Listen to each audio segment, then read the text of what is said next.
Okay, so clear हो गया आपको साइंस की मेन 3 ब्रांच कौन कौन सी होती है? Physics, chemistry, biology. इसमें हमने क्या क्या पढ़ना है, फिजिक्स में क्या पढ़ना है, केमिस्ट्री में क्या पढ़ना है, बायोलॉजी में क्या पढ़ना है। जो फर्स्ट चैप्टर आपको दिख रहा है, अगर केमिस्ट्री का ही है, दिख रहा होगा आपको, this is chemical reactions and equations. ये चैप्टर ना एक्चुअली जैसे नाम है वैसे ही इसको डिवाइड किया हुआ 2 पार्ट्स के अंदर। The first part is chemical reaction and then chemical equation. अब केमिकल रिएक्शंस क्या होती हैं, आप लोगों ने शायद पढ़ा है क्लास 9 में। केमिकल चेंज क्या होते हैं पढ़ा है आप लोगों ने? Types of change, physical change, chemical change.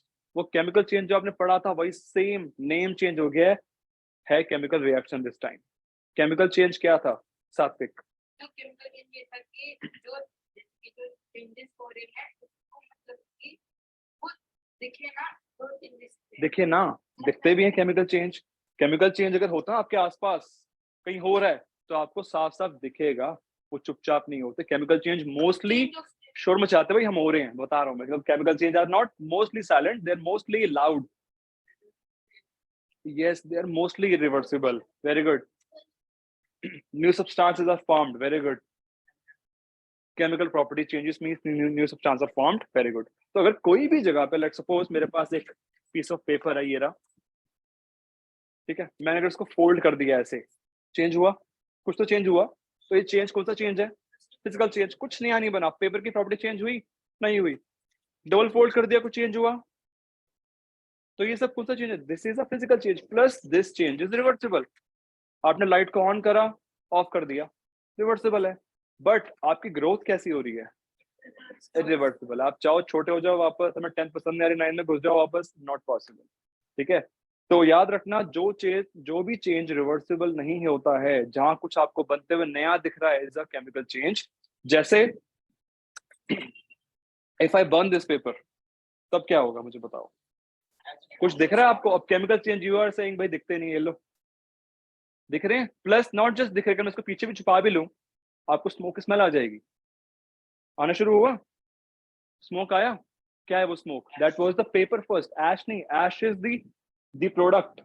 Ash is the product. ये देखो ध्यान से, ग्रेइश मैटर, ये पेपर था पहले, अब ये कुछ और बन गया है, और ये कार्बन का ही एक पार्टिकल के फॉर्म में आ गया। एंड आप चाहो कि सर ये वाला पेपर वापस, ये वाला ऐश बन जाए पेपर, तो भाई पॉसिबल नहीं है वो चीज। अब फोल्ड कर दिया, वापस कर लो, फाड़ भी दोगे तब भी क्या वो एक फिजिकल चेंज है। लेकिन बर्न करने के बाद वहां पर क्या हो गया? केमिकल चेंज हो गया।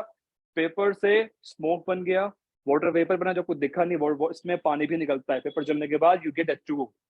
वो सब चीजें हैं रिवर्सिबल है, you can't change them.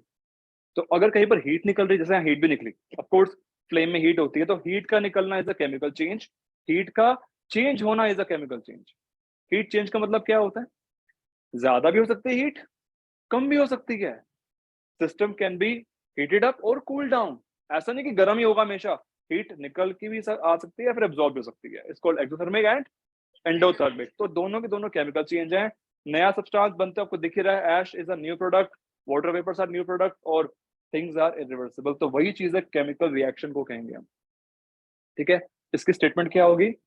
A process in which something new with new properties are formed. जिसमें कुछ भी नया बन जाए, जिसकी प्रॉपर्टी बिल्कुल बदल जाए, is called a chemical change.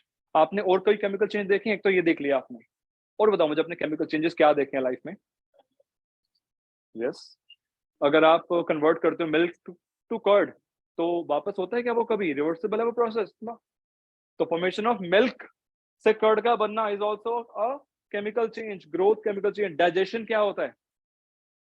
Irreversible. जो खा लिया वो था कॉम्प्लेक्स कार्बोहाइड्रेट, बट वो कार्बोहाइड्रेट किसी काम का नहीं है। पता है, जो आप खा रहे हो, you are eating proteins, fat, carbohydrates, किसी काम का नहीं है। पहले वो बॉडी में जाता है, आपकी बॉडी उसके एंजाइम्स के थ्रू इसको सिंपल में तोड़ती है, वो सिंपल प्रोडक्ट्स बॉडी में एब्जॉर्ब होते हैं, देन यू सर्वाइव और give energy for your task. तो वो डाइजेशन कहते हैं उसको। That is also chemical change. उसमें भी हीट निकलती है, आपको पता होगा बॉडी में हीट जनरेट होती है। आपका एक बॉडी टेम्परेचर है विच इज 98.6 डिग्री फ़ारेनहाइट, तो वो भी एक केमिकल चेंज है। Chemical change, resting of iron, iron strong होता है। Burning of anything is a chemical change. करनी चाहे पेपर हो चाहे वो कुछ भी हो, तो बर्निंग मैंने आपको दिखा दिया। बाकी रस्टिंग ऑफ आयरन, आयरन देखने में कैसा सा होता है? आयरन सबने देखा होगा, आई am sure, I will show you. देखो, आयरन जनरली देखने में ऐसा सा होता है, ग्रेइश, सॉलिड, इनफ्लेक्सिबल। लेकिन रस्टिंग के बाद वो वैसा नहीं रहता, क्योंकि इस पे रस्टिंग की लेयर आ जाती है, और इसमें क्या क्या चेंज आता है, इसकी वीकनेस, इसकी स्ट्रेंथ लूज हो जाती है, इसकी कलर चेंज हो जाता है। चेंज इन कलर भी केमिकल चेंज, अगर आपको कहीं दिख रहा हो ना कि रंग चेंज हो रहा है, कलर चेंज हो रहा है, तो वो भी केमिकल चेंज है। आपने कभी देखा लाइफ में रंग चेंज होता हुआ किसी चीज का, केमिकल चेंज? लिटमस पेपर देखा है आपने कभी? या सिर्फ सुना ही सुना है? किसने देखा है, किसने नहीं देखा है? थोड़ा बड़े बड़े हाथ खड़े करना एक बार जिसने नहीं देखा है। ओके, आई शो यू जिसने नहीं देखा है उसके लिए, क्योंकि भाई देखना भी बहुत जरूरी है। मेरे पास एक लिटमस पेपर की शीट पड़ी है, अगर आपको चाहिए तो मेरे से लेके जा सकते हो आप।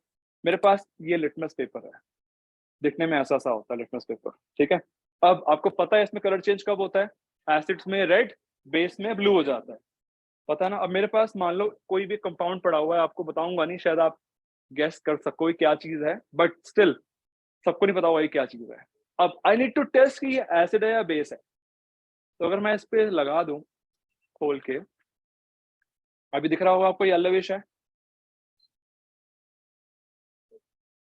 दिख रहा है आपको? Yes, it's a base. तो ये जो पेपर है ये एक इंडिकेटर है, जो इंडिकेट कर रहा है कि क्या चीज है, बेस है या एसिड है। तो of course we can drink all things, तो हमें टेस्ट करना पड़ेगा कि वो क्या है, एसिडिक, बेसिक है, टॉक्सिक है। उसके इंडिकेटर्स हैं बहुत सारे। तो ये ब्लू होना इज एन इंडिकेशन कि ये बेस था। तो देखो यहाँ पर क्या हुआ, चेंज इन कलर तो हुआ। तो आपको लगेगा शायद इसमें कुछ नया तो नहीं बना, बना है। और नया बने जो बना है उसका रंग तो है नया। तो यहाँ केमिकल चेंज हुआ है। This chemical change is shown by change in colour, ठीक है। और दिखा सकता हूँ आपको, मेरे पास और भी इंडिकेटर्स है अगर आपको देखने ही है। सी, टेस्ट ट्यूब में आपने कभी फिनोक्सिलिन यूज करा? फिनोक्सिलिन सुना है कभी, क्या होता है आपने? जैसे, हाँ, यस। एक तो ये वाला इंडिकेटर देखा आपने, पीएच सबसे आसान है, जेल में डाल के ले गए, टेस्ट कर लिया। एक थोड़ा कॉम्प्लेक्स इंडिकेटर भी है विच इज कॉल्ड फिनोक्सिलिन। करना है इसको बेटे। अब फिनोक्सिलिन शायद सबने ना देखा हो, बट बता रहा हूँ, ये लिक्विड है वॉलेटाइल। मतलब जैसे आपका होता है नेल पेंट रिमूवर या सेंट, उड़ जाता है फटाफट। It has a very low boiling point. तो मैं इसको फटाफट यूज कर लूंगा, क्योंकि इससे पहले कि उड़ ना जाए कहीं। उड़ जाए मतलब इवेपोरेट हो जाए। ओके, मेरे पास ये थोड़ा सा मैं डाल दिया लिक्विड। थोड़ा थोड़ा सा हाथ करना एक बारी, डोंट वरी, टॉक्सिक या फिर एसिडिक नहीं है। हाँ, अब मैं सबको तो नहीं दे सकता, जरा इसको हाथ पे मलना। ये बताएगा क्या फीडबैक है इसका, कैसा लग रहा है हाथ पे?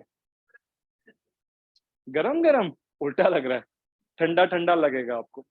जैसे नेल पेंट वो जब हाथ पे लगता है, कभी यूज करा आपने नेल पेंट रिमूवर? कभी यूज करा है?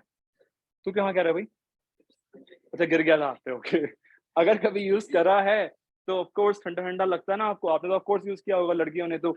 लेकिन अगर आप लगाते हो एकदम ठंडा लगता है, क्योंकि it has a very low, कौन सा point, boiling point. Of course ठंडा लगेगा, क्योंकि आपकी बॉडी की हीट लेके उड़ गया वो तो। ये कुछ वैसा सा ही है। उससे ज्यादा बात करने लग गया तो ये उड़ जाएगा, इससे पहले मैं कर लूं। अच्छा ना, ये एक इंडिकेटर है फिनोल्फ्थालीन। अगर मैं इसमें ये डाल देता हूँ, अगर ये मान लो कलरलेस रहता है, मतलब इसका रंग चेंज ना हो, तो ये एसिड है। पर अगर मैंने इसमें डाल दिया और ये पिंक हो जाए, तो ये क्या है, बेस है। पता ही वैसे क्या चीज है आप तो, क्योंकि मैंने टेस्ट कर लिया है। तो आपके अकॉर्डिंगली क्या एक्सपेक्टेड है, क्या होना चाहिए? ये एक्चुअली ये टाइड है। पता ना टाइड क्या होता है? Detergent. It's a basic solution. तो लेट्स सपोज ये बेस आपको पता है, तो क्या होना चाहिए इसके अकॉर्डिंग? पिंक होना चाहिए। एकदम से चेंज इन कलर हो गया, आपको दिखा सबको पिंक, डार्क पिंक है। तो ये भी क्या दिख रहा है आपको, change in colour. Colour change होगा, क्या चेंज है ये? Physical change, chemical change? Of course chemical change. तो जहां पर भी हीट निकले, रिवर्सिबल चीजें ना हो, जैसे पीएच में कलर चेंज हुआ, तो ये सब केमिकल चेंज में आते हैं। और अभी ये ठंडा था, अब इसमें केमिकल चेंज अभी भी इसमें रिएक्शंस हो रही है, आपको बता रहा हूं मैं। अभी भी इसके अंदर प्रोसेस हो रहा है। अगर इसको छोड़ दूंगा फॉर 5 मिनट्स, हाथ लगाने के बाद गर्म हो जाएगा ये। इसमें हीट निकल रही है। अब देखो, हीट निकलना आपको दिखेगा नहीं। आपको क्या दिखा? सर पिंक हो गया ये ट्रांसपेरेंट से, तो हाँ केमिकल चेंज है। बट कुछ चेंजेस ऐसे भी होते हैं जो शायद आपको लगे देखने में कुछ हुआ ही नहीं, वो व्हाइट का व्हाइट रहेगा, लेकिन टेस्ट जो हाथ लगाओगे ना, यू विल फील कि भाई बहुत गर्म हो चुकी है। अभी मैं देख पा रहा हूँ हल्का हल्का इसमें गर्म होना शुरू हो गया, because chemical change is happening. तो केमिकल चेंज में हीट क्यों निकलती है या हीट एब्जॉर्ब क्यों होती है, उस पर भी आएंगे हम लोग। बट ये कंफर्म हो गया कि ये केमिकल चेंज है। तो you can observe it by change in colour, change in temperature. और क्या हो सकता है बताओ? Change in state. Very good, change in state आपने कहाँ देखी? पेपर में देख ली होगी आपने अभी, पेपर क्या था, सॉलिड बन गया vapour, gas. Yes, ice cube में बेटे अगर चेंज स्टेट हो रही है, वहां कुछ नया नहीं बन रहा, वो फिजिकल चेंज है। चेंज स्टेट होने के साथ साथ प्रॉपर्टीज शुड ऑल्सो चेंज। जैसे आइस में अगर मान लो मेल्टिंग हो रही है तो स्टेट चेंज हो रही है, बट क्या वो पानी में बनने के बाद वापस आइस में आ सकता है? तो वो तो रिवर्सिबल है, तो फिजिकल चेंज है। प्लस अगर मैं कह रहा हूँ कि आइस मेल्ट होकर वाटर बन भी गई, कुछ फॉर्मूला चेंज हुआ, प्रॉपर्टी चेंज हुई पानी की? नो, रहा तो H2, तो इसलिए वो भी फिजिकल चेंज में आता है। तो ऐसा नहीं कि सिर्फ स्टेट चेंज हो रही है तो फिजिकल, वो पक्का केमिकल ही है, देखना पड़ेगा कि प्रॉपर्टी शुड ऑल्सो चेंज। ठीक है, now let's talk about hydrogen. सबको पता है H2 के बारे में, हाइड्रोजन थोड़ा खास एलिमेंट है, it's a gas, very good. और क्या पता आपको उसके बारे में? Lightest element of earth, very good, सबसे हल्का। नहीं बेटे, ये नोबल गैस नहीं है, it's a reactive gas. Noble gas helium है, helium is a noble gas, कोई बात नहीं। हाँ, yes, very good, it burns with a pop sound. ये उन लोगों में से एक है जिनको चुपचाप रहना ही नहीं आता। जैसे आप मेरे से बात कर रहे हो, आपसे प्यार से बात करूंगा ना, कुछ स्कूल में होते हैं ना ऐसे कुछ टीचर, जैसे आपके पीटी टीचर डांटते हैं सीधा, प्यार से बात नहीं करते, दे जस्ट एक्सप्लोड। बट जो इंग्लिश वाली मैम होती हैं, प्यार से बात करती हैं। जैसे आप घर में एलपीजी है, it Burns but smoothly, but ये भी बर्न होता है बट एक्सप्लोसिवली। तो देखो बहुत सारी चीजें जलने वाली है हमारे आसपास, गैसेस आर सो मेनी जो जलती, जैसे एलपीजी बर्न होती है, सीएनजी बर्न होती है, they all are fuel, but भाई वो फटते ही नहीं है, जलते हैं। हीट तो वो भी दे रहे हैं, लेकिन अगर आप इसको हीट दे दो ना, ये फटेगा सीधा, एक्सप्लोड होगा। तो कुछ ऐसा सही है, इसकी प्रॉपर्टी है, it's an explosive gas, lightest element of the earth, ये इसकी प्रॉपर्टी है। लेकिन अगर हाइड्रोजन कंबाइन हो गया ऑक्सीजन से, बनता है वाटर, इसकी प्रॉपर्टी क्या है? इससे आग लगती है, इससे आग बुझती है, एंटायरली चेंज। समझ रहे हो आप? ये कुछ और था, गैस थी ये भी गैस है, ये क्या बन गया? लिक्विड। गैस भी बनता है अगर स्टीम में कन्वर्ट हो जाए तो, बट स्टिल स्टेट भी चेंज हो रही है। एंड स्टेट छोड़ो, प्रॉपर्टी भी तो चेंज हो रही है। वाटर और हाइड्रोजन गैस में कितना फर्क है? एक फ्यूल है और एक एक्सटिंग्विशर है, आग, एक से आग बुझती है, इससे आग लगती है। तो ये मैं चेंज की बात कर रहा हूँ, यहाँ पर केमिकल चेंज ऐसा है। तो हमें आ गया। और पहले वो जो भी था, बाद में वो नहीं रहेगा। आपको लगेगा शायद यहाँ पे H2 में H2 है तो कुछ कुछ प्रॉपर्टी दिखनी चाहिए, नहीं दिखेगी। अगर हाइड्रोजन का बॉन्ड बन गया ऑक्सीजन के साथ, तो H2 अपने आप को खो चुका होगा, अपनी प्रॉपर्टीज लूज कर चुका होगा। अब वो H2 नहीं है जब तक O साथ में है। जैसे आप लोग साथ भी ऐसा ही होता है, आप एक इंसान हो, अकेले हो तो बिल्कुल ही अलग हो, एक कोई बॉन्ड बन जाए किसी के साथ, आपका नेचर चेंज होता है कि नहीं होता? क्या आपका रियल नेचर अभी जैसा आप हो वैसा है? जैसे बैठे हो अभी क्लास में चुपचाप सुन रहे हो मेरी बात, कितने शांत हो आप सारे, मेरे साथ ऐसे हो, बिकॉज मैंने चेंज कर दिया नेचर आपका। अब घर जाओगे वापस वही सेम, और बेस्ट फ्रेंड आ जाए तो फिर बिल्कुल ही अलग। मैं देखा आपके रूप जब आप ट्रिप पे जाते हो मेरे साथ, क्या अलग हो जाते हो, राइट? तो पॉइंट इज, एक ही एटम के 10 प्रॉपर्टी हो सकती है, डिपेंड साथ वाला कौन है। H2 की फिक्स प्रॉपर्टी अलग है, गैस है, एक्सप्लोसिव है, फ्यूल जो भी है, बट O के साथ अलग है। O के साथ ठंडा पानी बन गया जिसको पी के आप जिंदा रहते हो। और अगर यही सेम एटम कंबाइन हो गया क्लोरीन भाई साहब के साथ, तो वही स्ट्रॉन्गेस्ट एसिड बन गया। फिर H का क्या है इसके अंदर? H की तो कोई प्रॉपर्टी कोई फिक्स है ही नहीं, अलग से है, बट कंबाइंड होने के बाद वही अलग है ये। इसलिए कहते हैं find the right partner, the right friend, because अगर आपके साथ वाला अलग है तो आपकी जो बॉन्डिंग है उसकी वजह से पूरा खराब कर देगा, या तो अच्छा भी कर सकता है। तो H with O gives life and H with Cl can take life। अच्छा, पॉइंट इज ये रिएक्ट हो ही क्यों रहे हैं? क्या जरूरत है H को रिएक्ट होने की O के साथ या Cl के साथ? Why can't they live alone? Very good. In short, to gain stability, stable होना, स्टेबिलिटी। जैसे आपको भी चाहिए लाइफ में स्टेबिलिटी, अभी तो नहीं ऑफ कोर्स, बट 10 साल के बाद you will need a partner. शादी वादी का प्लान है सबका? अभी तो खैर सोचा नहीं होगा, बट ऑफ कोर्स 5-10 साल के बाद तो माइंड में आएगा यार अब कर लेना चाहिए। क्यों? आई एम टायर्ड, खुद काम कर करके सारी सैलरी मैं ही अपने पे खर्चता हूँ, और प्लस मैं ही कमाऊं या मैं ही खाना बनाऊं। देन शादी के बाद क्या होता है, काम बढ़ जाते हैं। मे बी आप घर का काम कर रहे हो, बाहर का कर रहे हो, या वाइस वर्सा। काम बढ़ने से फायदा क्या होता है, आप एक जगह फोकस कर सकते हो। तो इन शॉर्ट वहां पे चाहिए आपको ऐसी स्टेबिलिटी। दैट्स व्हाई हर एक की शादी होती है। ये चलो शादी नहीं हो रही, एटलीस्ट फैमिली तो होती ही है काम बांटने के लिए, दोस्त तो होती हैं, चलो ठीक है शादी हटा दो। Why we make bonds to get stability. Atom भी ऐसे ही है, सोडियम अकेला बहुत अनस्टेबल है, Cl बहुत अनस्टेबल है, but with each other they are stable and that's why they make bond. सोडियम कभी सिंगल रहेगा ही नहीं, Cl सिंगल रहेगी नहीं, that's why they make bond. और ये नहीं कि सिर्फ Cl से ही बॉन्ड क्रिएट होगा, कुछ भी मिल जाए. समझ में आ गया? Na के साथ Cl हो तो बहुत बढ़िया, नहीं तो O भी चलेगा. अब आपको आपका जो मनपसंद पार्टनर नहीं मिला तो क्या होगा? सिंगल रहोगे. ऑफ कोर्स कोई ना कोई तो मिल ही जाता है. वही यहाँ पे भी है, बट प्रायोरिटीज होती हैं कि पहले NH आएगा, Cl मिले, नहीं तो भाई ठीक है भाड़ में जाओ. ऑक्सीजन चलेगी, नहीं तो भाई भाड़ में जाओ, H चलेगा. पॉइंट इज स्टेबिलिटी तो चाहिए चाहिए. सिंगल रहना पॉसिबल नहीं है यहाँ पर. They need bonding, they need to make a compound except few elements. जैसे नोबल गैस जो आप बात करते हैं, नोबल गैसेस सिर्फ है ही कितनी? 118 एलिमेंट में से 5 या 6 7 कितनी है? कितनी तो है. हीलियम हो गया, नियॉन हो गई, आर्गन हो गया. इनके अलावा क्रिप्टॉन, जेनॉन, रेडॉन, अनन, ऑक्टियम, उसके अलावा ये 3 में याद कर लो, बहुत है. इनके अलावा सबको कोई ना कोई चाहिए आपस में. Helium will not make bond with anyone. अकेला है, अकेला रहेगा जिंदगी भर. सेम नियॉन अकेली है, अकेली रहेगी जिंदगी भर. Will not make bond with anyone because they are stable themselves.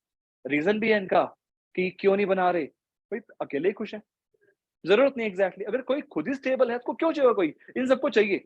तो केमिकल बॉन्डिंग जब कभी होती है, जब कभी कोई केमिकल चेंज होता है, कोई नया कंपाउंड बनता है, तो डेफिनेटली वहां पर क्या होता है? Properties are gonna change. क्या आपने कोई लाइफ में ऐसा इंसान देखा है जो पहले अलग था, शादी के बाद अलग हो गया? शादी के बाद थोड़ा अलग सा बिहेवियर हो गया उसका. देखा होगा, आई एम श्योर. घर में ऐसे मिल जाता है केसेस कि पहले अलग था, बाद में अलग हो गया. क्यों? बॉन्ड बन गया वैसा. अब वो बॉन्ड बनने का वो इंसान वो रहा ही नहीं, चेंज हो गया. यहाँ पे भी ऐसे एलिमेंट अलग होते हैं, बाद में अलग हो जाते हैं. और याद रखना, जब भी कभी कोई बॉन्ड बनता है या टूटता है, उसमें एनर्जी एक्सचेंज होती है. फॉर एग्जाम्पल, मान लो आप हो X, आपका दोस्त है Y. आप एक एटम हो, आपका दोस्त एक एटम है. XY is a very good stable bond. आप रोज साथ बैठते हो, सेम स्कूल, सेम ट्यूशन. अगर आपका बॉन्ड टूटता है तो क्या वो आसान होगा? कभी कोई दोस्त के साथ कभी लड़ाई हुई है? कभी दोस्त खोया है? आई एम श्योर कोई ना कोई तो ऐसा होता है. तो क्या वो बहुत प्यार से होता है कि कट्टी बोला और काम खत्म? लड़ाइयाँ होती है ना, जबरदस्त लड़ाई होती है, आर्गुमेंट होती है, उसके बाद बॉन्ड टूटता है. वही कंपाउंड में अगर कंपाउंड टूट रहा है, अगर कोई कंपाउंड के अंदर बॉन्डिंग टूट रही है, वही प्यार से नहीं होगा. पहले तो हीट निकलेगी. That heat can be felt. जो मैं आपको बता रहा था यहाँ पर अभी, ये जो हीट है, इट्स एन इंडिकेशन भाई इनके अंदर लड़ाइयाँ चल रही हैं, इनके एटम के बॉन्ड टूट रहे हैं, जिसकी वजह से हीट निकल रही है. और ऐसा भी सिर्फ बॉन्ड टूटते ही अगर आपका दोस्त छूट गया, तो ऐसा नहीं कि आप सिंगल रहोगे क्लास में, आपको कोई और मिल जाएगा. then you will make new bond and that guy or girl will make new bond for a few time. वो तो वापस आपके साथ आना ही है उसने, of course, but for a few time, for a few period of time ऐसा होगा शायद. तो वही यहाँ पे भी होता है. बट ये काम चुपचाप नहीं होते, इसमें हीट एक्सचेंज होती है, हीट इन्वॉल्व होती है. And that is why chemical change जब भी कभी होता है, उसमें हीट भी इन्वॉल्व हो जाती है. बॉन्ड टूटने में, बॉन्ड जुड़ने में हीट का इन्वॉल्वमेंट होता है. ठीक है. ठीक है ना. तो chemical change means chemical reaction. And the actual meaning क्या होगा इसका? Dipit, a process in which something new is formed with new chemical property. Hydrogen पहले कुछ और था, अब यहाँ कुछ और बन गया. फ्रॉम फ्यूल टू वाटर बन गया. हाँ जी, पूछो पूछो.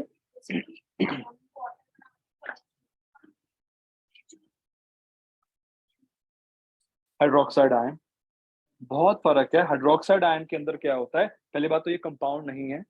सुना होगा आप लोगों ने हाइड्रोक्साइड के बारे में. ये एक आयन है. आयन मींस चार्ज पार्टिकल है. इसको कोई ना कोई चाहिए कनेक्ट होने के लिए, लाइक NaOH बना देगा, MgH. तो ये एक आधा चीज है, ये आधा है, मिलके कंप्लीट बनाएगा. H2 एक कंपाउंड है जो कि स्टेबल है, अकेला ही है, एक कहीं से बॉन्ड नहीं बनाएगा. ये इसको चाहिए होगा. और ये इस पे चार्ज, इस पे देयर इज नो चार्ज. तो कंपाउंड पे चार्ज नहीं होता, आयन पे चार्ज होता है. ठीक है ना. तो याद रखना, chemical change means new property, तो डेफिनेटली बननी ही बननी है. हाँ जी. नोबल नहीं, वो नहीं बनाते आपस में. नोबल भी नहीं बनाते, विद एनीवन नहीं बनाते. वो हीलियम है तो हीलियम अकेली ही रहेगी गैस. ठीक है. जिंदगी भर यूनिवर्स में वो अकेला है एलिमेंट. यूनिवर्स में, चाहे वो हमारे यहाँ पर हो, चाहे किसी और गैलेक्सी में हो, चाहे किसी और स्टार पे हो, वो सिंगल ही रहेगा हमेशा. उसका नेचर है, लॉ ऑफ फिजिक्स के अकॉर्डिंग वो सेम ही रहेगा. ठीक है. तो अभी देखो एक और चीज. हाँ जी. उसमें होता है फॉर्मूला H2O2. हाइड्रोजन पेरोक्साइड को जब बनाया जाता है, थोड़ी अलग कंडीशंस होती हैं. ये वाटर जैसा लग रहा होगा आपको, बट ये वाटर नहीं है. क्यों? देखो, H2O क्या होता है? वाटर. अगर इसमें ऑक्सीजन 2 कनेक्ट हो जाते हैं, जो कि पॉसिबिलिटी है, तो इट्स कॉल्ड हाइड्रोजन पेरोक्साइड, जो कि इसने पूछा कंपाउंड ये है। तो आप कहोगे सर ये तो पानी जैसा लग रहा है। हाँ, बट बिल्कुल भी सेम नहीं है। You can drink it just like water. एक एक एटम बदलने से ना चेंज हो जाता है पूरा कंपाउंड। आपकी लाइफ में आपके घर में 3-4 लोग रह रहे हैं, एक पेट ले आओ आप, पूरा सब कुछ चेंज हो जाता है घर का माहौल, हाँ कि ना? एक एक चीज चेंज कर देती है पूरे घर का माहौल। वही यहाँ पर कंपाउंड में ऐसा है कि कंपाउंड कुछ और था, एक एटम के आने से जाने से जो था पहले वो कभी सेम रहेगा ही नहीं। याद रखना है इस चीज को कि केमिस्ट्री में एक एटम की वैल्यू है, अगर एटम आ रहा है या जा रहा है तो ऐसा नहीं कि वो तब भी सेम रहेगा माहौल, it will of course change. तो यहाँ पर ये पानी जैसा कुछ बिल्कुल भी नहीं है, ठीक है, बिल्कुल भी सेम नहीं है पानी। This is called hydrogen peroxide, ठीक है। अब मैं आपको बताता हूँ, आप लोगों ने सबने देखा होगा कि आपकी सीएनजी बर्न होती है। सीएनजी कहाँ पर डलती है? पेट्रोल की जगह जो यूज किया जाता है एज अ फ्यूल, कार्स में, बसेस में, और किस में यूज किया जाता है? ट्रक्स में भी यूज करते हैं। बाइक्स में अब तक आई नहीं, सिलेंडर की जगह नहीं होती इसके अंदर। सो इन तीनों जो व्हीकल में सीएनजी डलती है, इसका पर्पस क्या होता है? Why do we use CNG? क्या पर्पस है उसका? To yes, to avoid the use of petrol. But मान लो पेट्रोल है ही नहीं, तो हम कार में सीएनजी डालने का पर्पस क्या है? Just to give it heat. हमको व्हीकल को तो एनर्जी देनी है ना, चाहे पेट्रोल से आए, चाहे सीएनजी से आए, चाहे डीजल से आए। तो जब वो सीएनजी बर्न होती है तो उससे हीट निकलती है, हीट निकलती है तो इंजन रन करता है। हमको चाहिए कि बस हमारी गाड़ी चले, चाहे फ्यूल कुछ भी हो, हमको तो चाहिए गाड़ी बस it should be just going on the road. But क्या ये फिजिकल चेंज है या फिर केमिकल चेंज है सीएनजी का बर्न होना? बताओ। Chemical change. बर्निंग आ गया मीन्स केमिकल चेंज, क्योंकि आपको हर बार नई सीएनजी लेनी पड़ती है। Every time you have to put the new gas, why? Because वो जल गई। बट ये तो हो गया इसका chemical reaction. Burning of CNG is a chemical change. But if you want to understand it deeply, तो सिर्फ शब्दों से काम नहीं चलने वाला। You have to represent it कि भाई इसमें कंपाउंड का फॉर्मूला क्या है, वो किससे रिएक्ट हुआ, और क्या उसमें आउटपुट आया। जैसे सीएनजी का फॉर्मूला होता है जिसमें जो गैस होती है, it's called CH4। Methane gas सुना आपने कभी मिथेन के बारे में? ये फॉर्मूला होता है मिथेन का, जिसमें एक कार्बन होता है और 4 क्या होते हैं? Hydrogen atoms. और सीएनजी की फुल फॉर्म क्या होती है? तो ये कह सकते हो ये नेचुरल गैस का नाम। नेचुरल गैस का केमिकल फॉर्मूला क्या होता है? 1 कार्बन 4 H एटम साथ में अटैच होते हैं। तो जब ये व्हीकल में चलते, जब व्हीकल कुछ भी हो, इट रिएक्ट्स विद ऑक्सीजन। साथ में कोई लिखना मत, मैं आपको सिर्फ समझा रहा हूँ, मैं प्रॉपर लिखवाऊंगा अभी। एंड आपने लिखे wrong spelling, this is METH, आपने MI लिखा ना, मिथेन इज METH, इसलिए कह लिखो ही मत। आपको प्रॉपर लिखवाऊंगा, कुछ भी चीजें ऐसी जो आप नहीं लिखोगे, बट विद टाइम लिखवाऊंगा। सो मिथेन का जब कभी होता है ऑक्सीडेशन, CH4 प्लस O2, ये देता है carbon dioxide gas plus water vapours plus heat plus light energy. आपने डाली सीएनजी, इंजन ऑन करा, उसमें एयर आई, एयर फिल्टर से सामने से, वो रिएक्ट हुई आपकी गैस से, उसके बाद बना CO2, वाटर वेपर। ये कहाँ से रिलीज हो गया? आपके इंजन के जो एग्जॉस्ट पाइप होते हैं वहां से निकल गया। उसके बाद हीट निकली जिससे आपकी गाड़ी चली। इट गिव्स कौन सी energy? Kinetic energy which runs the engine. And then light बहुत कम निकलती है जो आपको दिखती नहीं इंजन के अंदर। हमारा मेन मोटिव लाइट होता भी नहीं है, हीट चाहिए आपको। तो सीएनजी का बर्न होना एक वर्बल स्टेटमेंट थी जो सबको पता है केमिकल चेंज है। बट केमिकल चेंज को समझने के लिए डिटेल में you have to understand by its chemical equation. तो ये जो आपने पढ़ी है ये उसी प्रोसेस की इक्वेशन है। अब इक्वेशन क्या होती है? The symbolic presentation of a chemical change. एक केमिकल चेंज का सिंबॉलिक फॉर्म, जिसमें हमने क्या यूज करा? सिंबल यूज करे या फॉर्मूला यूज करे of the substances involved, just to make it even more informative, ज्यादा ज्ञानवर्धक, ज्यादा आपको समझ में आए कि हो क्या रहा है। सीएनजी जल गई, और इसमें हुआ क्या? तो ये हुआ, ये दो चीजें आपस में रिएक्ट हुई और इनसे ये दो चीजें बनी, मैटर, और ये दो बनी energy. Energy is heat and light are energy, matter नहीं होता, बट इनका तो मास होता है, ये तो एटम्स हैं, तो इन दो से ये दो बनती है। और एरो का मतलब क्या होता है कि इनसे ये बन रहा है। अगर एरो लेफ्ट टू राइट है मींस इनसे ये बन रहा है, अगर ये उल्टा है तो मतलब क्या होगा? उनसे ये बन रहा है। बट हमेशा हम लिखते कैसे हैं? From left to right. And जो भी चीज एरो के लेफ्ट साइड पे होती है we call them reactants. Reactants are the participants जिन्होंने रिएक्शन को स्टार्ट करा, जिनकी वजह से रिएक्शन हुई, पार्टिसिपेंट्स आर द रिएक्टेंट्स। और जो नई चीज बनती है as a result are called the products, and products are on the right side. Reactants react to give products, ठीक है। अगर ये कभी भी ऐसी रिएक्शन ऐसे आ जाती है, वैसे मोस्टली तो ऐसे ही होता है साइन, बट अगर कभी ऐसा है, इसका मतलब पता है क्या होता है? वेरी गुड, रिवर्सिबल है। मतलब इनसे ये भी बन सकता है और उनसे वो बन सकते हैं। तो कुछ केमिकल चेंजेस रिवर्सिबल हैं, ऐसा मत रखना कि केमिकल चेंज मतलब इरिवर्सिबल, नो। कुछ केमिकल चेंजेस कुछ स्पेशल कंडीशन में रिवर्स हो सकते हैं, सारे नहीं। जैसे एग्जांपल यही, H2 को आपने बर्न करा, क्या बन गया? पानी बन गया। अच्छा, ये रिएक्शन कहाँ पर होती है बताता हूँ आपको। जितने भी रॉकेट लॉन्च होते हैं, रॉकेट लॉन्चिंग में जो फ्यूल यूज करते हैं वो H2 ही होता है। हाइड्रोजन बहुत अच्छा फ्यूल है, एक्सप्लोसिव फ्यूल है, बहुत हीट देती है, तो इससे रॉकेट लॉन्च किए जाते हैं। रॉकेट लॉन्चिंग में पेट्रोल, डीजल, सीएनजी नहीं यूज कर सकते हैं, क्योंकि वो उसमें इतनी एनर्जी नहीं है कि वो रॉकेट को लॉन्च कर पाए। इट्स क्वाइट हैवी टन का होता है रॉकेट, तो बनता है पानी बहुत सारा वहां पर। बट अगर आपको पानी से वापस चाहिए H2O2, तो वाटर में करंट पास कर दो आप। वाटर में केमिकली करंट पास कर दिया जाए अगर वाटर के अंदर, जो पास इलेक्ट्रिसिटी, तो उस केस में H2 और O2 गैस अलग अलग हो जाती हैं। तो ये केमिकली पॉसिबल है, सबके लिए पॉसिबल नहीं है, हाँ इसके लिए पॉसिबल है। तो हम लोग यहाँ पर इसकी जगह ये वाला एरो भी लगा सकते हैं, because this specific change is reversible, not any change. ये वाला हो सकता है, बहुत कम ऐसा होगा जहां पर ऐसा आएगा, mostly just one side, give us give us give us, it means give us, कि इनसे ये मिलता है, ठीक है ना। ओके, अब आपने कुछ लिखा तो है नहीं, अभी आपको लिखाना स्टार्ट कर रहा हूँ। ये सब चीजें उसमें आ जाएंगे प्रॉपर एग्जाम्पल के साथ। तो जरा लिखना स्टार्ट करते हैं। नोटबुक्स खोल लो सारे, पेन रेडी रख लो।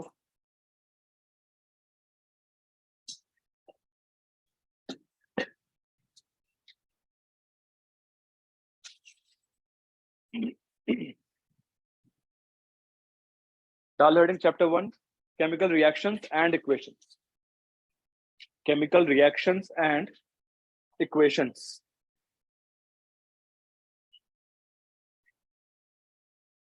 chemical reactions and equations।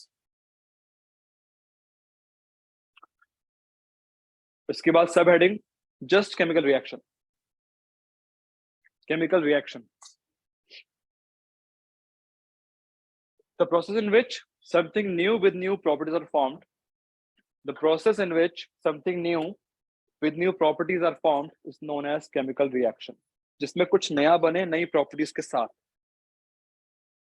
the process in which something new with new properties are formed is known as chemical reaction। Example आपके सामने है बहुत सारे, ये सिर्फ 3-4 ही हैं, आपके माइंड में बहुत सारे आ जाएंगे अपने आप। Rusting of iron, digestion of food, the formation of curd from milk, respiration, very good, growth, cutting of an apple is a physical change, कुछ नया नहीं बना, ठीक है। making of roti is also cooking, cooking में आ सकता है। increase in height is a growth, growth कह सकते हो आप, yes।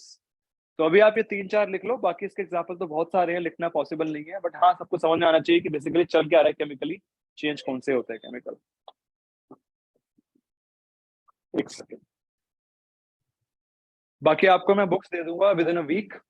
उस बुक्स में पूरे साल का होमवर्क और नोट्स हैं, कुछ अपने गई हुई हैं अभी। और उस बुक के अलावा प्लीज सबसे रिक्वेस्ट है और कुछ मत लेना, नॉट लखमीर सिंह, कोई बुक की जरूरत नहीं पड़ेगी आपको। तो उसमें एनसीईआरटी भी कवर्ड है, एग्जाम्पलर भी कवर्ड है, टुगेदर भी कवर्ड है, लखमीर सिंह भी कवर्ड है। वो आपको दे दूंगा मैं, वॉल्यूम 1 छपने जा चुका है।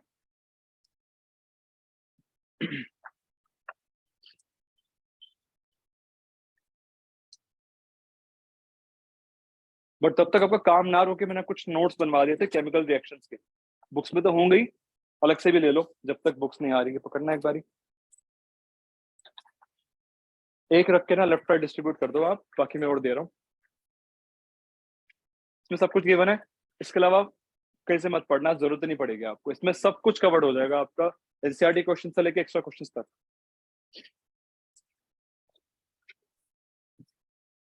पीछे और कॉपीज हैं, अगर कॉपीज कम पड़ गई कोई बात नहीं, मैं आपको नेक्स्ट टाइम क्लास में दे दूंगा, क्योंकि बैच 2 जो था वो लेके जा चुका है अभी। कितनी कॉपीज हैं अभी माने? पीछे पीछे दे दो, यहाँ पर मिल गया सबको, पीछे पास करो।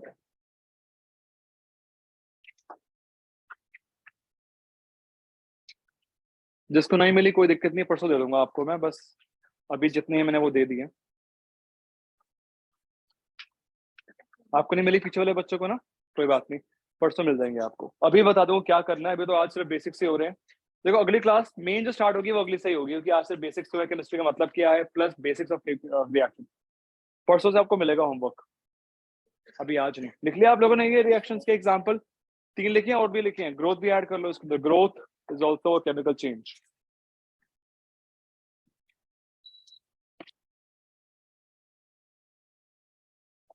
हाँ जी, chemical change, yes chemical change का एग्जांपल डाइजेशन, ये लिखा हुआ food, digestion of food, because देखो ना डाइजेशन के बाद कुछ ना कुछ नया ही बनता है। देखो आप लोग प्रोटीन खाते हो, प्रोटीन किस किस में, एग्स में होता है, सब्जियों में होता है, राजमा वगैरह में भी होता है, बस अब बड़ा आपको उससे मिलता क्या है पता है आपको? आपने प्रोटीन खाया सोच के कि हम प्रोटीन खा रहे हैं, अल्टीमेटली आपकी जब जाता है बॉडी के अंदर it breaks into amino acids, तो कुछ नया बना कि नहीं बना? The protein breaks into amino acids, amino acids से क्या बनता है? मसल्स बनते हैं, मसल्स, जिसकी वजह से आप में स्ट्रेंथ आती है। तो अगर आपको बॉडी बिल्डिंग का मन है, जिम जाना है, जैसे देखा होगा जिम जाते लोग वो क्या ज्यादा खाते हैं, they eat more protein because they need more amino acids to build muscle.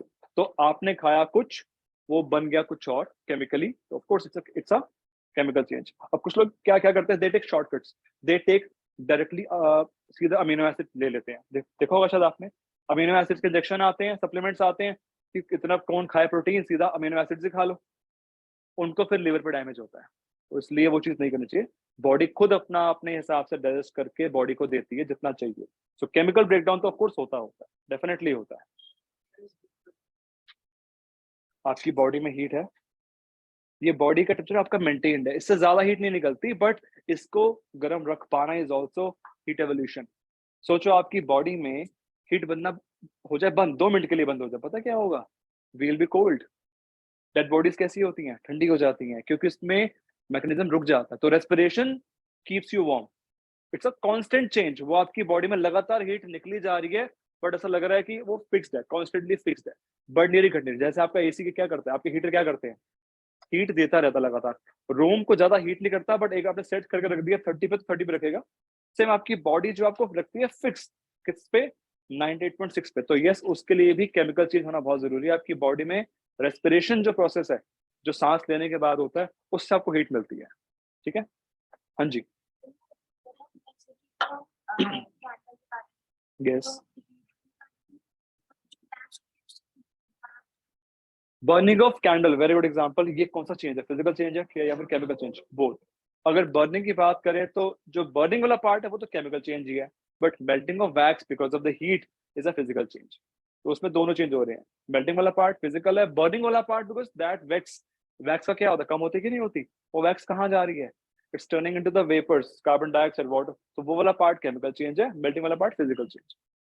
देख लिया आपने केमिकल रिएक्शन क्या होती है। अब देखो इसी को समझने के लिए प्रॉपर, जैसे इफ आई से रस्टिंग ऑफ आयरन, सबको पता है रस्टिंग ऑफ आयरन का मतलब क्या, आयरन को जंग लगना, सबने देखा भी है I am sure, but chemically क्या हो रहा है हमें क्या पता?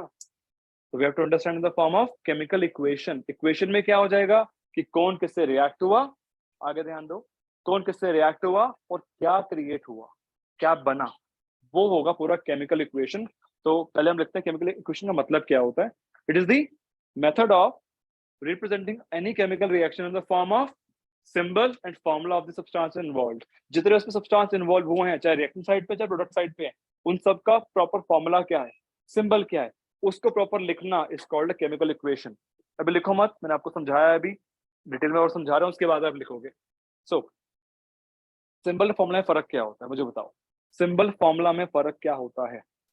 टेल मी आन्या, सिंबल किनका होता है, फॉर्मूला किनका होता है?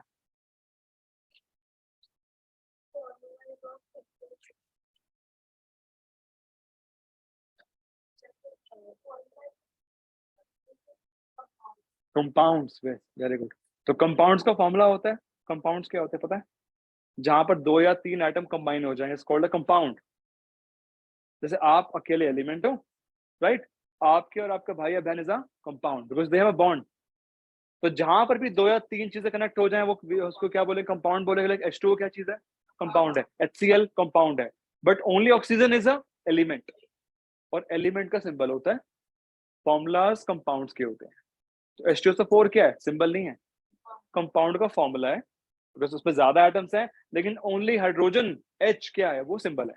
O क्या है, O2 क्या है, सिंबल है। तो जहां पर एक सिंगल चीज है वो उसका सिंबल हो जाएगा, बट जहां पर एटम्स कंबाइन है उसको हम फॉर्मूला कहते हैं। तो देखो ध्यान से, यहाँ पर जितने चीजें इन्वॉल्व है सब लिखोगे आप, चाहे वो सिंबल्स हैं चाहे फॉर्मुलाज हैं ऑफ द सब्सटेंसेस इन्वॉल्व्ड, उसके फॉर्म में लिख पाना इज कॉल्ड केमिकल इक्वेशन। तो ज्यादा इंफॉर्मेटिव चीज क्या है, ज्यादा आपको नॉलेज कहाँ से मिल सकती है, इक्वेशन से। तो रस्टिंग का पॉइंट पढ़ लिया आपने क्या होता है। अब रस्टिंग में होता क्या है, देखो ध्यान से, iron which is Fe, symbol इसका क्या होता है Fe। ये फॉर्मुला नहीं है सिंबल, क्योंकि ये सिंगल एलिमेंट है। Fe रिएक्ट्स विद ऑक्सीजन, ये क्या है, सिंबल है। ये क्या है, फॉर्मूला, बिकॉज ये कंपाउंड का है तो फॉर्मूला होगा। तो iron reacts with oxygen of air, water vapours of air to form rust, जिसका फॉर्मूला होता है Fe2O3.X2O। ये होता है फॉर्मूला ऑफ रस्ट। तो जो आप रेड रेड कंपाउंड देखते हो, पाउडरी कंपाउंड, जंग जिसको कहते हैं हिंदी में, उसका केमिकल फॉर्मूला होता है Fe2O3.X2O। अभी डॉट का मतलब क्या है, जहां किसी कंपाउंड में डॉट लग जाता है मतलब ये और ये आपस में ढंग से कनेक्ट हो चुके हैं, कनेक्शन हो चुका है इनमें। और जहां कहीं कुछ कनेक्शन होता है प्रॉपर्टीज चेंज हो जाती हैं। तो वाटर आप सबने टच करा, देखने में कैसा होता है, फीलिंग में कैसा होता है, गीला गीला सा होता है। बट यहाँ क्योंकि भाई पानी कनेक्ट हो चुका है, बॉन्ड बना दिया उसने केमिकल, तो आप अगर रस को हाथ लगाते हो, डू यू फील कि वो वेट है, no, it feels totally dry, क्योंकि पानी अपनी प्रॉपर्टी भूल चुका है ना वहां पर, दैट्स वाई। तो पानी है बट पानी की प्रॉपर्टीज नहीं है, बिकॉज केमिकल नेचर चेंज हो गया उसका। तो ये वो है ना। एक्स का मतलब क्या है, वेरिएबल। एक्स क्या होता है, वेरिएबल, ठीक है ना। एक्स की वैल्यू क्या होती है, कुछ भी हो सकती है, ठीक है। So there is no fix value of X, 1 2 3 4 कुछ भी। वही सेम यहाँ पे भी है। Fe2O3 मॉलिक्यूल के साथ वहां कितना पानी अटैच होगा, there is no fixed value. It can be 2H2O 3H2O 4H2O, that is why हमने एक्स लगा दिया। जितना मर्जी हो सकता है बट होगा जरूर। तो ये केमिकल फॉर्मूला रस्ट का है। तो सिर्फ रस्ट सुनने में इतना क्लैरिटी नहीं मिलती जितना आपको यहाँ से मिल रही होगी कि भाई इक्वेशन होने के लिए आपको चाहिए FeO2 और H2O। मान लो आपने उसको O2 ना दिया, आयरन को सिर्फ पानी में डाल दिया आपने, आयरन कभी किया आपने ऐसी एक्टिविटी, एक टेस्ट ट्यूब ली, उसमें कील डाला, ऊपर ऑयल डाल दिया ताकि इसमें एयर ना जा पाए, तो पता क्या होगा, रस्टिंग नहीं होगी। सिर्फ पानी से रस्टिंग नहीं होती है, it needs air as well. ये आपको बताया गया इसमें। या अगर मान लो आपने FeO रख दिया ड्राई एयर के अंदर, बिल्कुल सूखी एयर है जैसे डेजर्ट्स की होती है, पानी नहीं होता उसके अंदर, तो क्या होगा, रस्टिंग होगी, नहीं होगी। तो इट नीड्स एवरीथिंग, तब जाके ये बनेगा केमिकल फॉर्मूला ऑफ रस्ट। ये है। तो ये क्या है, ये केमिकल इक्वेशन है। और हम जो देखते रहे ये क्या, केमिकल रिएक्शन है। रिएक्शन कैसी होती है, वर्बली प्रॉपर उसको प्रेजेंट कर दो, क्या हो जाएगा, वो इक्वेशन हो जाएगा, ठीक है ना। सो अभी आप लिखो पहले इक्वेशन का मतलब क्या है। हाँ बट उसकी प्रॉपर्टी सेम नहीं रहेगी ना। अब वाटर में तो H2 भी होता है बट पॉप साउंड तो नहीं देता। तो कहते रहो अगर कहीं पर कनेक्ट हो गया ना, वो उसकी प्रॉपर्टी सेम नहीं रहेगी, उसको अलग ही चाहिए होगी ऑक्सीजन। ये अलग है, ये वाली ऑक्सीजन अलग है। तो अभी just right meaning of equation. ये एग्जांपल में मत लिखना please, don't write the example. मैं आपको लिख पाऊंगा प्रॉपर तरीके से एग्जांपल को जी।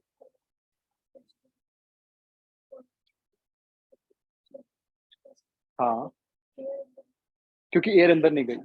रस्टिंग होने के लिए अगर अगर तो अंदर एयर है फिर तो रस्टिंग होगी होगी। मान लो अगर वो वाटर में एयर नहीं है और आपने उस पर सील लगा दिया ऑयल डाल के, ऑयल फ्लोट्स, पता होगा आपको, तब उस केस में रस्टिंग नहीं होगी। अगर इसमें पानी में ऑलरेडी एयर इंट्रैप है फिर तो हो जाएगी।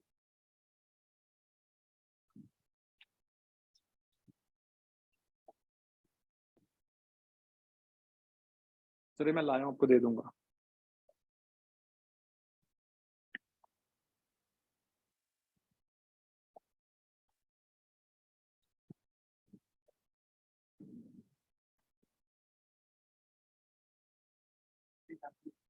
नहीं नहीं मैं आपको लिखवाऊंगा एग्जाम्पल अभी।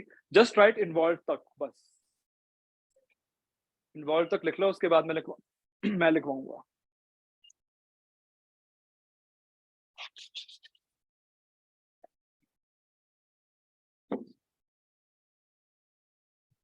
देखो चैप्टर स्टार्टिंग में थोड़ा स्लो चलेगा, स्टार्टिंग के 1-2 क्लास के अंदर। I have to check the pace कि आप लोगों को कितना आता है क्लास 9 का। अगर मुझे लगता है सब कुछ क्लियर है तो ठीक है आगे बढ़ेंगे, नहीं तो पहले क्लियर करने के बाद फिर बढ़ेंगे। तो ऐसा मत करना कि सर 1 वीक में खत्म करवा दो, खत्म नहीं करना, समझना है। तो उसमें शायद लग जाएंगे 10 दिन, हफ्ते के, बट होगा सही से चैप्टर। क्योंकि ये चैप्टर अगर आपको क्लियर हो जाता है, ये चैप्टर पूरा इस्तेमाल होगा चैप्टर नंबर 2 में, एसिड बेसिस सॉल्ट्स में पूरा। फिर वो काम आएगा 3rd चैप्टर में। तो यहाँ 3 चैप्टर ऐसे, अगर आपको ए आएगा तो बी समझ में आएगा, बी आएगा तो सी समझ में आएगा। तो अगर यही रह गया तो बी सी में स्ट्रगल करोगे। इसलिए कह रहा हूँ ढंग से पढ़ना है इसको। ये सबसे चैप्टर, सबसे मेन चैप्टर केमिस्ट्री का यही है। ओके इसके बाद जरा डालो heading example of chemical reaction with its chemical equation, ऐसे example of a chemical reaction,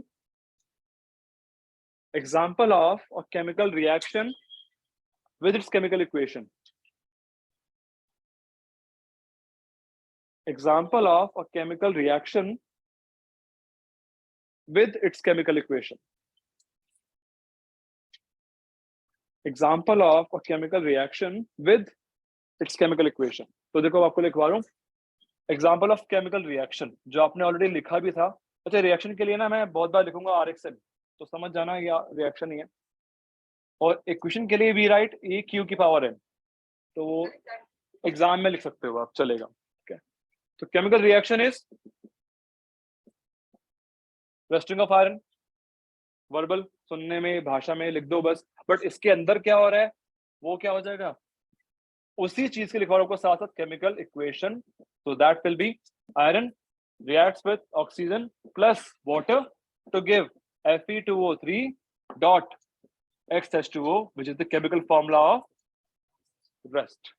So ये chemical equation है। अच्छा एक और चीज, wait जिया वानिया, wait, हम लोग इसमें स्टेट्स भी ऐड करेंगे। स्टेट्स क्या होती है, solid state, liquid state, gas state.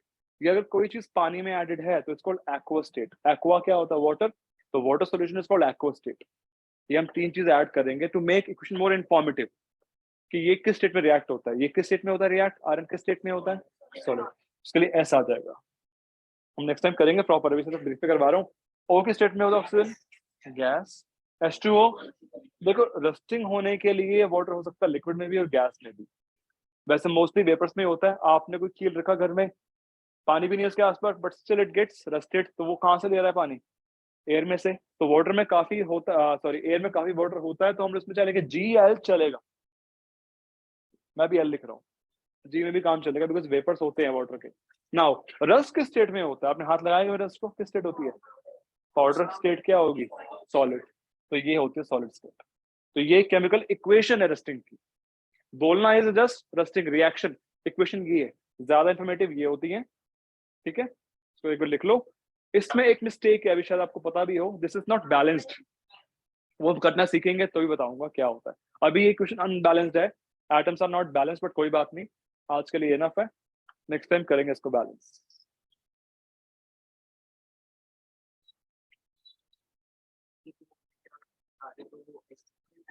Yes, वो सब कुछ वो 2 बाहर लगेगा, वो सबसे 2 होगा, सबसे होगा। तो मैं क्लास की रिकॉर्डिंग बंद कर रहा हूँ गुनगुन, ठीक है, क्लास इज ओवर, इसके बाद हम नेक्स्ट टाइम करेंगे।